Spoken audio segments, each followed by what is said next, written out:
अक्का साहब ने सभी को बताया वर्षों पुराना राज और सभी ने भी बताया शिखा और चिन्मय के बीच की डील। अक्का साहब के सुनते ही ये सब उड़े होश। जी हाँ दोस्तों, स्टार प्लस के मोस्ट पॉपुलर शो गुम है किसी के प्यार के आगे आने वाले एपिसोड में आपको देखने को मिलेगा कि जहाँ शिखा के पास सभी जाती है वहीं सभी कहते हुए नजर आती है कि ये मेरा चिन्मय नहीं है। जिस चिन्मय को मैं जानती हूँ वो बहुत केयरिंग और लविंग है।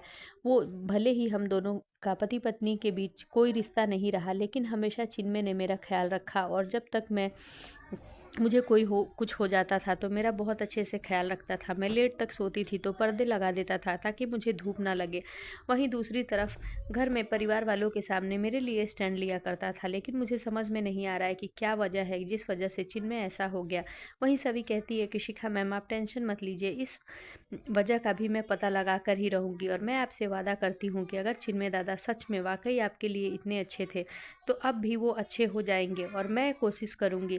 और वहीं वो अक्का साहब के कमरे में जाती है जहाँ अक्का साहब सभी को देखकर भड़क जाती हैं और कहते हुए नजर आती हैं कि तुम्हारी हिम्मत कैसे हुई इस वक्त मेरे कमरे में आने की।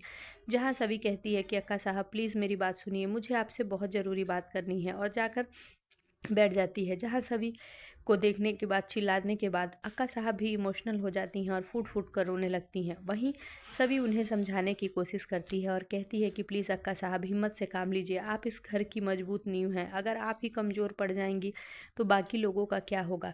शिखा मैम के बारे में सोचिए कि उन पर क्या बीतेगी, क्योंकि वो तो अपने पति के इस तरह के बिहेवियर से वो कितनी आहत हैं। और आपको एक सच्चाई में आज बताने जा रही हूँ। चिन्मय दादा शिखा मैम से डिवोर्स चाहते हैं और शिखा मैम उन्हें डिवोर्स देना नहीं चाहती। ये सब सुन अक्का साहब के होश उड़ जाते हैं। वहीं सभी ना चाहते हुए भी अक्का साहब को ये भी बता देती है कि चिन्मय दादा शिखा मैम के कहने पर आए हैं और वो 1 महीने इस घर में रहेंगे और डिवोर्स देने के बाद वो चले जाएंगे और उनका जो भी काम है वो पूरा करेंगे। फिर इसके बाद घर से मैं आपसे जानना चाहती हूँ कि क्या वजह है कि चिन्मय दादा इस घर में रुकना नहीं चाहते और ईशान सर से इतनी नफरत करते हैं। अगर वजह पता चल जाए तो हम लोग क्या पता उन्हें सही कर सकते हैं। वहीं ये सब बातें सुनने के बाद अक्का साहब सभी से कहती हैं कि अगर तुम मेरी मदद कर सको तो प्लीज़, मुझे इसमें बहुत खुशी होगी, क्योंकि मैं अपने बेटे को अपने से दूर अब इस बार नहीं होए देख सकती। जिस पर सभी कहती है कि तो मुझे जानना है।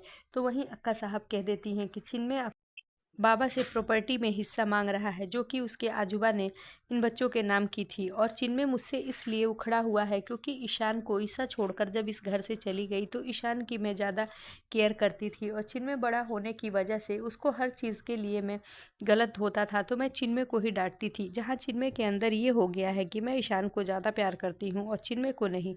ये सब बातें सुनने के बाद सभी कहती है कि अक्का साहब प्लीज़ आप राव साहब से बात कीजिए, अगर उसमें कोई प्रॉब्लम नहीं, अगर चिन्मय दादा को प्रॉपर्टी में हिस्सा लेने के बाद ही शांति मिल जाए तो प्लीज़ राव साहब से आप कहकर दिलवा दीजिए। जहां अक्का साहब कहती हैं कि राव साहब ऐसा कभी नहीं करेंगे।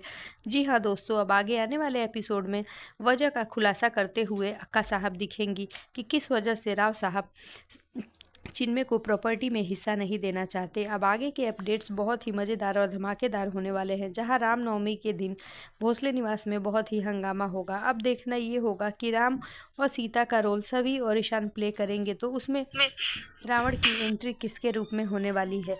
जी हाँ दोस्तों, जैसा कि हर फंक्शन में और हर चीज़ में रीवा की माँ स्वाति फंक्शन खराब करती है, लेकिन इसमें अब देखना दिलचस्प होगा कि कौन वो इंसान आता है जो ईशान और सभी की ज़िंदगी में तहलका मचाता है। आगे के अपडेट्स के लिए जुड़े रहें हमारे साथ, और हमारी वीडियो अच्छी लगे तो हमारी वीडियो को शेयर करें, लाइक करें और हमारे चैनल को सब्सक्राइब करें।